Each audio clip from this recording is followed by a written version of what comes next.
यहाँ हम डिस्कस करते हैं सी प्लस प्लस के फ्रेंड वाले कॉन्सेप्ट की, फ्रेंड फंक्शन या फिर फ्रेंड क्लास। तो दोनों में ही जो फ्रेंड वाला कॉन्सेप्ट है, हम इसको कुछ ऐसा समझ सकते हैं जैसे हमारा फ्रेंड होता है, हमारे फ्रेंड के पास में हमारे कुछ प्राइवेट चीजों का एक्सेस होता है, जैसे कि फॉर एग्जाम्पल वो हमारे मोबाइल फोन के पासवर्ड जानता है, वो जब चाहे हमारे घर पे आ सकता है, राइट। बट फ्रेंड जो है वो कभी भी हमारे फैमिली मेंबर कंसीडर नहीं होता है ना।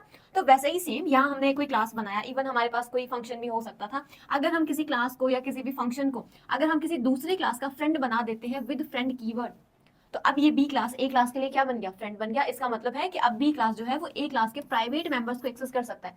पब्लिक तो हर जगह एक्सेसिबल होते ही है, जो प्रोटेक्टेड होते हैं वो इनहेरिटेंस के केस में एक्सेस होते हैं, बट जो प्राइवेट मेंबर्स है, प्राइवेट मेंबर्स को अगर आपको क्लास से बाहर एक्सेस करना है then use friend concept. Okay, so अब बी क्लास ए क्लास का फ्रेंड है, तो यहाँ देखो हमने एक मेथड बनाया, इसमें हमने ए का एक ऑब्जेक्ट क्रिएट किया और इसी के ऑब्जेक्ट के थ्रू हम एक्स को जो है एक्सेस कर रहे हैं।